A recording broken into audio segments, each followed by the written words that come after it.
पथ पर अविरल बढ़ते हुए दो धाराओं की अक्षुण्ण परंपरा का जो परिचय ग्रंथराज रेणसार से कराया जा रहा है, आचार्य भगवान ने 150वीं कारिका में कहा था, ज्ञानाभ्यास के बिना मुक्ति कभी संभव नहीं हो सकती है। यानी इस पंचम काल के कलि काल में हे भव्यात्माओं, आप स्वाध्याय को ही सर्वोपरि माने। 151वीं कारिका में आचार्य भगवंत कहते हैं, श्रुति की भावना से जो उपलब्धि होती है वो उपलब्धि ही हे भव्यात्मन तेरे लिए परम औषधि रूप सिद्ध होगी। उन्होंने कहा, कुशलस्य तवो निपुणस्य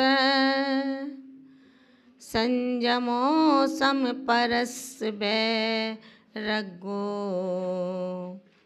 सुधभावेन तत्य तम्मा सुधभावनम कुणः। कुशलस्य, कुशल हैं जो तबो तप में, निपुणस्य संयमो, निपुण व्यक्ति वो जो संयम में परिपक्व है, समपरस्य जो समभावी हैं, समता स्वभावी हैं, वो वैज्ञो वो वैराग्य रूप परिणत होते हैं, और शुद्ध भावेण जो श्रुति की भावना से तत्य, जो श्रुति की भावना से ओतप्रोत हैं, वे तत्य तीनों गुणों से युक्त होते हैं। तम्मा इसलिए शुद्ध भावनम गुणः, श्रुति की भावना करनी चाहिए। श्रुति की भावना हे भव्यात्मन तू कर। आचार्य भगवान ने कहा, जो आत्मा के स्वरूप को जानने में कुशल हैं, आत्मा और देह के भेद विज्ञान की परिपक्वता जिनके मन में, जिनके विचारों में और जिनके आचरण में उतर चुकी है, उन्होंने कहा कि जो आत्मा के स्वरूप को जानने में कुशल हैं उनके तप होता है, और जो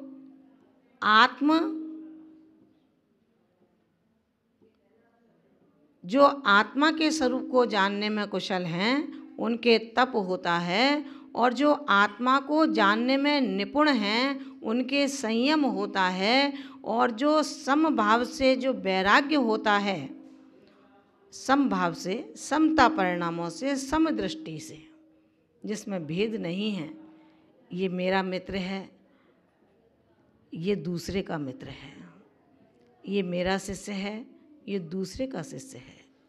मोक्ष मार्गी सही मायने में गणों में भेद नहीं करता, परगण और स्वगण नहीं जानता, केवल इतना जानता है कि यदि कुशलता, निपुणता और वैराग्यता ये तीनों का एक साथ संगम कहीं देखना है, तो आचार्य भगवंत कहते हैं, जो श्रुताभ्यासी है, जो स्वाध्याय में निरत है, जो स्वाध्याय में लगा हुआ है, उसके तपश्चरण, संयमाचरण और वैराग्य का आचरण, इन तीनों की प्राप्ति उसे बड़ी सुखद और सहजता से हो जाया करती है।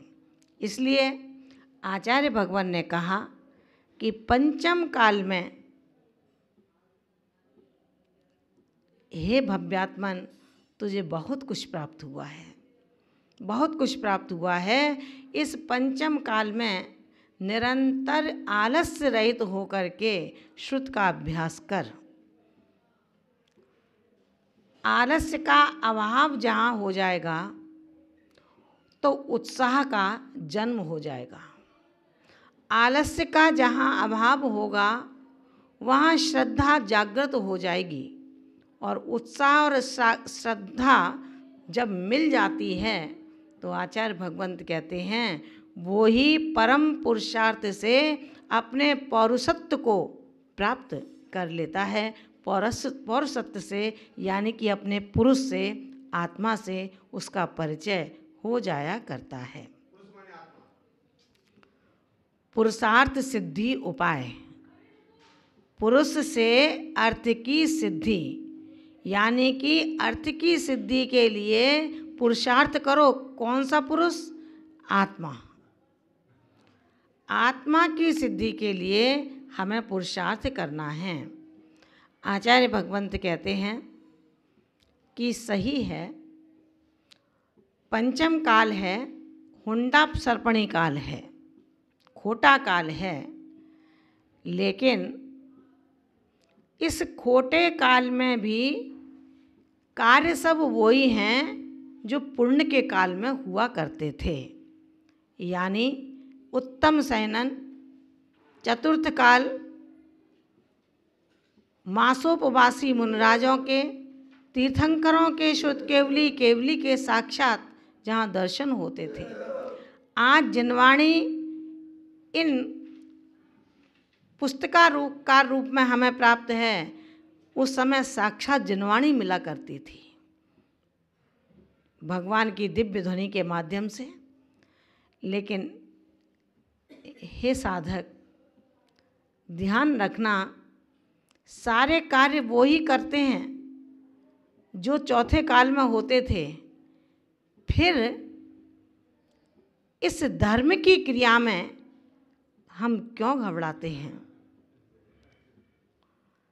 सत्य है, ग्रीष्म काल की तपन हमें बहुत वेदन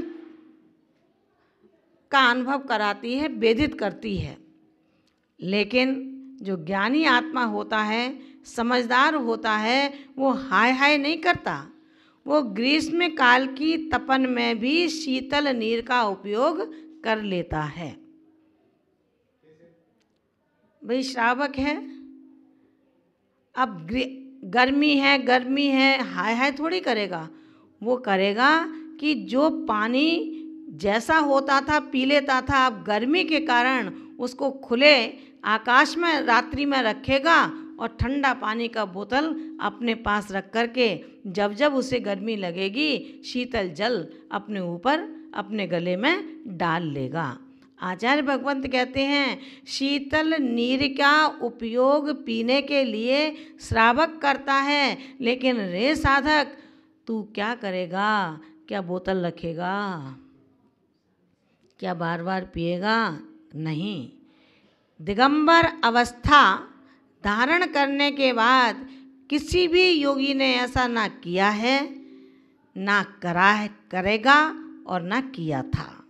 आचार्य भगवंत कहते हैं कि काल की तपन में अगर पंचम काल है, उंडप सर्पणी काल है, तो वो साधक घबराएगा नहीं श्रावक की तरह। जैसे श्रावक ग्रीष्म काल में घबराया नहीं, उसने संसाधन से अपनी ऐसी व्यवस्था कर ली कि अगर गर्मी की ऋतु आ गई है तो उसमें भी मैं परेशान नहीं रहूँगा, इसके लिए अपनी व्यवस्था करूँगा। कोई एसी लगवा लेते हैं, कोई कूलर लगवा लेते हैं, कोई फ्रिज लगवा लेते हैं, अपनी व्यवस्था करते हैं। मौसम आता है और चला जाता है। इसी तरह हे साधक, काल की तपन में अगर पंचम काल की लू से बचना चाहता है, काल की तपन में पंचम काल की लू से बचना चाहता है, तो समय समय पर जिनवाणी के जल के छींटे अपने ऊपर डालता रहे। अगर जिनवाणी के छींटे धार्मिक अनुष्ठानों के माध्यम से ग्रंथों के पठन पाठन के माध्यम से, निर्ग्रंथों की सेवा करने के माध्यम से तू अपने ऊपर डालता रहेगा तो ध्यान रखना, ये काल की तपन, पंचम काल के पाप की लू तुझे वेधित नहीं करेगी। आचार्य भगवंत कहते हैं पंचम काल की ये पाप की लू तुझे तभी रक्षा कर सकती है जब तू अपने माँ की आज्ञा में चलेगा, माँ की आज्ञा में चलेगा। जिसने तुझे देह दिया वो माँ नहीं है, वो जन्मदात्री माँ है, लेकिन ज्ञान चक्षु को उघेड़ने वाली माँ जिनवाणी है। साक्षात तीर्थंकर की वाणी, उस तीर्थंकर की वाणी को मुनिराज गणधर देव गुंथित करते हैं, विस्तृत करते हैं और हम सबके लिए यहाँ प्रदान करते हैं। जो मुनिराज आगम के ज्ञाता हैं, श्रुताभ्यासी हैं, वे भी आज सुलभ प्रतीत नहीं हो पा रहे। ऐसे समय में सिर्फ एक माँ जिनवाणी ऐसी है जो हमें हमारे मार्ग को प्रदर्शित करती है, हमारी मार्गदर्शिका बनकर के, पथ प्रदर्शिका बनकर के आगे आगे चलती है। इसलिए आगम के अंदर एक शब्द आया, आगम चक्षु साहू। आगम साधुओं का एक चक्षु है। जब चमड़े के चक्षु हमें लौकिक वस्तुओं को दिग्दर्शित कराते हैं तो उन्होंने कहा ये तीसरा लोचन तेरे राग द्वेष आदि किट्ट कालमाओं को सबका लौच कर देगा। इस लोचन को धारण कर ले। साधु के नेत्र आगम हैं, इनको धारण कर ले। अगर धारण कर लेगा तो सत्य मानना कि फिर इस पाप की तपन से बच जाएगा। और जब पाप की तपन से बचेगा, क्योंकि आचार्य ने कहा है अल्पायुषा मल्पधिया मिदानी कुतः समस्त श्रुत पाठ शक्ति तदत्र मुक्तिम प्रतिबीज मात्र मभ्यस्ततामात्महितं प्रयत्वा। उन्होंने कहा कि हे विज्ञात्मन, इस पंचम काल की दुहाई मत दो, इस पंचम काल के लिए मत परेशान होना। ये पंचम काल बहुत अच्छा है छठवें काल की अपेक्षा। ये सत्य है कि पंचम काल में आयु अल्प है, अल्पायुषा, आयु अल्प है। और मल्प दिया, दिया माने बुद्धि, मेघा ज्ञान भी निरंतर क्षीण हो रहा है। अल्पायु तथा क्षयोपशम की हीनता के कारण पूर्ण श्रुत का अभ्यास आज नहीं किया जा सकता। मोक्ष विलासी जो मुमुक्षु हैं, मोक्ष के इच्छुक हैं, ऐसे पुरुषों को मुक्ति का मार्ग, आत्मा के हितकारी औषधि श्रुत का अभ्यास ही हमारे लिए प्रयत्नपूर्वक सर्वोपरि है। क्योंकि श्रुत का अभ्यास के बिना कुशलता, निपुणता और समता स्वभावी रूप कभी प्रखर और तेजस्वान नहीं बन सकता है। आचार्य भगवंत ने कहा, एक श्रुत अभ्यासी जो अध्ययन में लगा रहता है रात दिन, उसके पास कुशलता भी उसके चरणों को चूमने लगती है, निपुणता उसके रग रग में टपकने लगती है। समरसता उसकी आँखों से प्रतिक्षण प्रवाहित होती रहती है।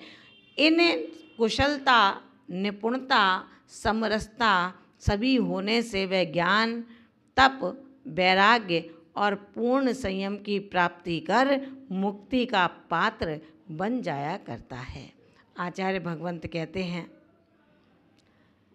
कि मिथ्यात के अनंत काल भ्रमण, मिथ्यात से अनंत काल भ्रमण करते करते गुजर गए, गुजर जाएंगे, और फिर भी अगर हम ना संभल पाए तो 152वीं कारिका में कहते हैं, काल मणंतम जीवो मिच्छत सरूवेण पंच संसारे हिडदिडालहै सम्मम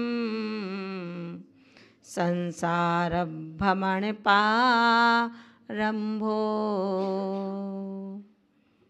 जीवो, जीव मिच्छत स्वरूपेण, मिथ्यात स्वरूप होने से, अनंतम कालम, अनंत काल से, पंच संसारे, पंच परावर्तन रूप संसार में हिडधि भ्रमण कर रहा है, किंतु सम्मम सम्यक्त न लहधि प्राप्त नहीं हुआ। संसार भ्रमण पारंभो, फिर भी आज तक संसार का परिभ्रमण प्रारंभ का प्रारंभ है। संसार का परिभ्रमण जैसे का तैसा बना हुआ है। आचार्य भगवंत कहते हैं, रे साधक, भू श्रावक, तुमने कभी विचार किया कि कौन सी ऐसी पर्याय हैं जिसको आपने धारण नहीं किया? कौन सा ऐसा क्षेत्र है जो तुमसे अछूता है? कौन सा ऐसा द्रव्य है जिसको तुमने अभी तक इस्तेमाल न किया है? आचार्य भगवंत कहते हैं, विचारो, विचार करो। दुनिया कहती है विचारा है, हे विचारो, विचार करो कि आप कहाँ कहाँ नहीं जन्मे, आपने किस किस क्षेत्र का स्पर्श नहीं किया। सिद्धालय में भी भ्रमण करके आ गया तेरा ये आत्मा, लेकिन फिर भी सिद्ध का स्पर्श न कर पाया। निगोदिया जीव बन करके उस सिद्धालय में भ्रमण करता रहा, लेकिन कैसा होता है सिद्धालय का अनुपमेय, अपरिमित, शाश्वत सुख, इसका भान तुझे आज तक न हो पाया।